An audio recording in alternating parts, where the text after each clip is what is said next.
राजनीति को आप अपनी नजर से कहाँ खड़ा देख रहे हैं? सामाजिक राजनीतिक जीवन में स्वच्छ चरित्र के व्यक्ति का रहना, सरवाइव करना, आगे बढ़ना बहुत कठिन है। असंभव नहीं है, लेकिन कठिन है।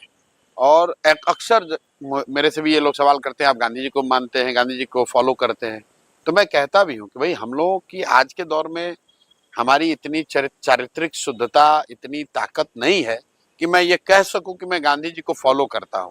हाँ, ये जरूर है कि प्रयास कर रहे हैं कि जितना हो सके उनके बताए हुए रास्ते, उनके बताए हुए जो तरीके हैं उसको फॉलो करें।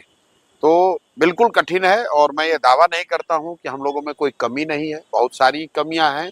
सीख रहे हैं, सीखने का प्रयास कर रहे हैं, लेकिन नियत ठीक है। नियत बस इतनी है, सोच बस इतनी है कि जिस धरती में जन्म हुआ, जहां हमारे बाप दादा कभी मजदूर रहे, उसी धरती के सरकारी विद्यालय से पढ़कर अगर जीवन में कुछ हासिल कर लिए हैं, तो मुझे ऐसा लगता है कि मेरी ये जिम्मेवारी है कि मैं प्रयास करूं। सफलता मिलेगी नहीं मिलेगी इसकी कोई महत्ता नहीं है मेरे लिए।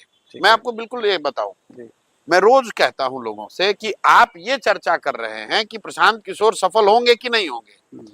चर्चा आपको ये करनी चाहिए कि ये प्रयास होना चाहिए कि नहीं होना चाहिए बिहार में। क्योंकि बिहार को सुधारने का जो प्रयास है, वो चाहे आप करें या हम करें, आज हो या 10 वर्ष के बाद, करना तो किसी न किसी बिहार के आदमी को ही पड़ेगा। बिल्कुल। और सुधार की जरूरत क्यों है?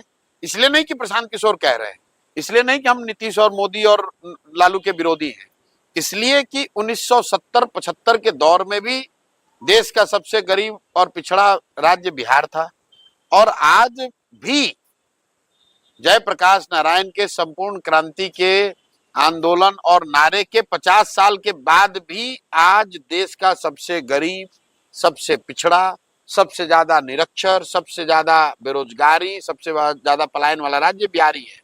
तो परिवर्तन तो, बदलाव तो होना ही चाहिए। अब बदलाव करेगा कौन? तो भाई कोई ना कोई बिहार का लड़का करेगा। मैं समझता हूं कि अगर मेरी हिम्मत नहीं पड़ेगी तो किसकी पड़ेगी।